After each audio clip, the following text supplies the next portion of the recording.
Et bonjour à tous, ravi de vous retrouver pour aujourd'hui. On a eu cette nuit notre fameuse mèche qui allait toucher le bas du range et du canal haussier. On va voir si ça va tenir dans les prochains jours. En tout cas, la touchette était vraiment parfaite. Vous allez voir, on va voir ça dans un instant et ça commence maintenant.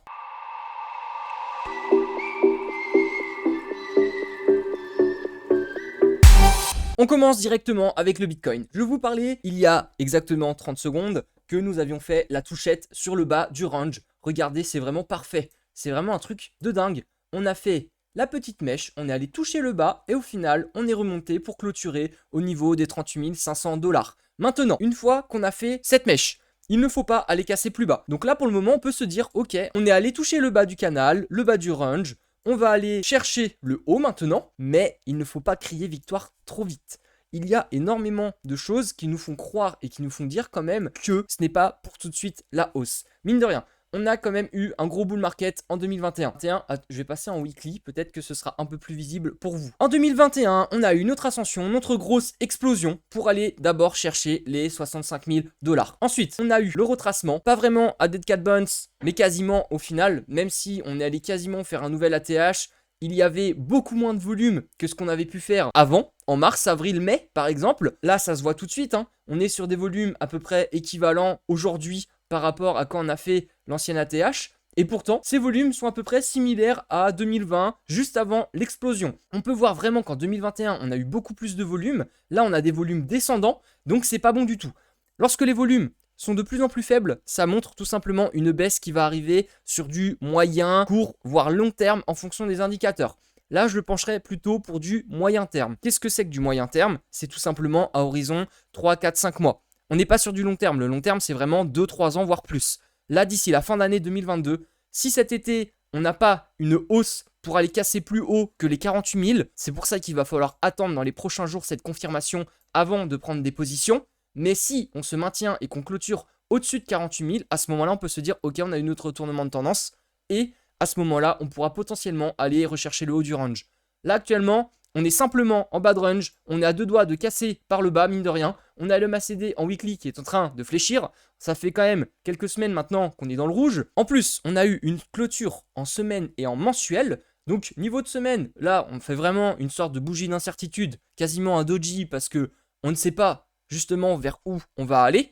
Après, mine de rien, on a quand même eu 5 semaines consécutives de baisse. C'est historique. En quelque sorte, la dernière fois que nous avons eu ça, c'était juste avant la grosse ascension de 2021. Donc, mine de rien, il y a aussi des indicateurs qui nous montrent qu'on peut potentiellement repartir à la hausse. Et aussi également parce qu'on a fait la touchette à 37 000. Moi, je vous avais dit mon scénario depuis très longtemps. Je vous avais dit que mon objectif, c'était tout simplement de suivre cette droite bleue. Ça fait un moment que je vous en parle et pour le moment, on est vraiment pas mal du tout. Donc, si jamais je suis mon scénario initial, on a fait cette fameuse touchette, on a retracé et maintenant on est censé repartir. Et pour terminer, tout simplement, je vais vous passer Ichimoku. Donc Ichimoku et après je vais vous passer quelques alts parce que actuellement c'est vrai que le Bitcoin c'est bien, mais il y a également des alts en zone de rechargement. C'est intéressant de vous les montrer. Maintenant, ne vous précipitez pas également. Attendez, comme je vous l'ai dit, la confirmation sur Bitcoin. Je vous les montre seulement dans le cas où Bitcoin continue de monter et il nous montre ces fameuses confirmations. Donc là, on est vraiment en dessous du nuage en weekly. Donc là, carrément, pour moi, ça veut dire qu'on est quand même rentré en marché baissier. Et c'est pour ça que je vous dis, quand bien même tous les indicateurs et mon scénario initial était quand même une hausse après cette chute, mine de rien, le nuage Ichimoku est quand même un indicateur très fort. On a le nuage qui a croisé à la baisse ici. Donc pour le moment, on n'a toujours pas ce retournement de tendance. En plus de ça, on est en dessous du nuage. Donc une fois qu'on a percé le nuage par le bas, ça va être compliqué de le passer tout de suite. On a la lagging span, donc la droite orange qu'on peut voir là, elle va être bientôt bloquée tout simplement par d'abord le nuage, puis après par les mèches. Donc si on continue tranquillement, elle va faire comme ça. Elle va faire ça, paf paf, et après elle va être bloquée par le cours. Donc elle ne va pas pouvoir monter tout de suite. C'est pareil, on va peut-être se faire rejeter. Donc tous ces indicateurs nous montrent quand même que c'est assez mitigé. On ne sait pas vraiment vers où on va. Je suis désolé si certains veulent entendre qu'on va monter toujours plus haut et sans jamais s'arrêter. Ce n'est pas le cas. Honnêtement, moi je vous dis, c'est peut-être votre opportunité bientôt Parce que si jamais on revient dans cette fameuse zone entre les 25 et 30 000, je peux vous dire que ce sera votre opportunité, soit de votre vie, soit tout simplement de l'année 2022. Ne vous précipitez pas sur les marchés parce que tout d'un coup, on se prend moins 10%. DCA, c'est toujours la meilleure chose, hein, évidemment. Si on DCA aujourd'hui et qu'on average down, tout simplement, on va DCA demain à 34 000 et peut-être à 30 000. Et le jour où ça remonte, on reviendra chercher de toute façon le point de DCA dans lequel vous êtes allé. À ce moment-là, si vous voulez, vous pourrez reprendre un peu de profit ou appliquer un autre DCA et ainsi de suite. C'est comme ça que ça marche. C'est la rotation des marchés. Il faut average down dans un marché baissier jusqu'à un certain point, évidemment, dans le cas où on est dans une zone de réaccumulation. Et voilà, c'est terminé pour Bitcoin. Maintenant, on va passer avec les alts. Le premier que je vais vous passer, c'est tout simplement le BNB, donc Binance Coin.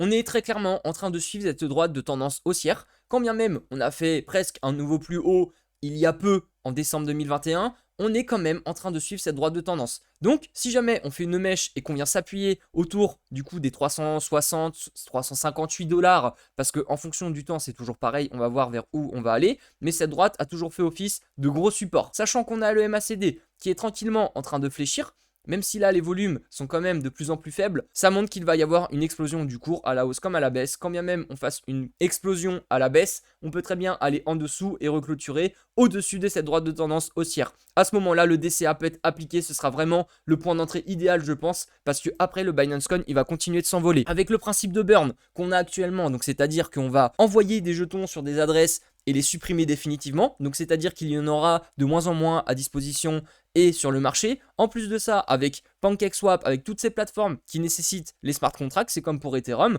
on utilise des BNB. Donc ces BNB sont également brûlés. À chaque fois qu'il y a des transactions, un peu comme Ethereum, on a un burn régulier. Donc tout ça fait que le cours continue de monter tranquillement parce qu'il y a de moins en moins d'offres, il y a de plus en plus de demandes, même si là actuellement c'est vrai que le marché baisse parce qu'il y a de moins en moins de personnes qui s'y intéressent, mais le jour où les personnes rentreront, ils découvriront Binance, ils découvriront ce token de gouvernance qui est très très fort, qui a beaucoup d'avenir, et bien à ce moment-là, ils vont en acheter et je peux vous garantir que le prix va s'envoler. Binance étant la plateforme quasiment numéro 1 actuellement au monde, qui gère le plus en plus d'actifs et qui a énormément de liquidités, je peux vous garantir que CZ, donc son CEO, va tout simplement faire exploser son jeton et il va tout faire pour le faire monter au plus haut. Donc je vous aurais prévenu maintenant, on est bientôt sur un point d'entrée idéal, honnêtement.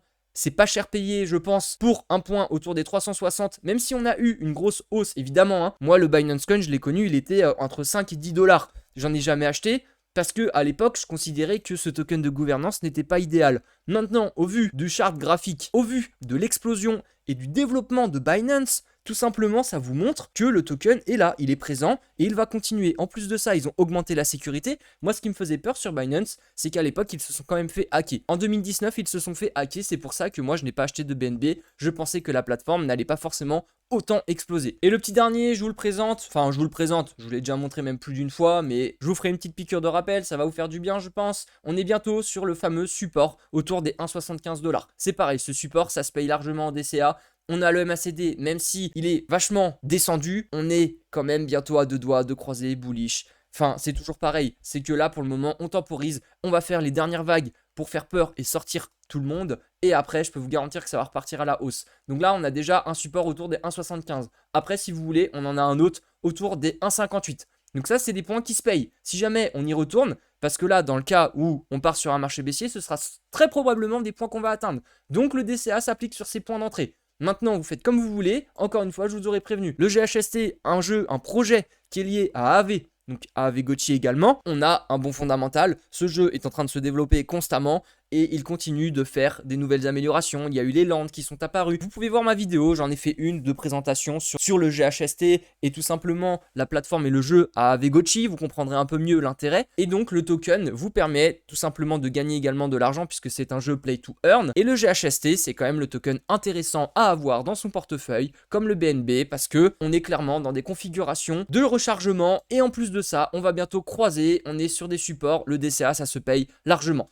Et voilà, c'est terminé pour aujourd'hui, j'espère que ça vous aura plu. C'est vrai que je ne vous ai pas passé beaucoup d'alt. Il est vrai également que le marché est carrément chiant, hein, je peux vous le dire. C'est chiant pour tout le monde. Il y a de moins en moins d'intérêt, je le vois bien dans la communauté en général, mais il ne faut pas lâcher prise, c'est plutôt maintenant qu'il faut s'y intéresser le plus, et c'est maintenant qu'il faut continuer. Ne lâchez rien, restez fort. Donc, n'hésitez pas à vous abonner, et je vous dis ciao ciao.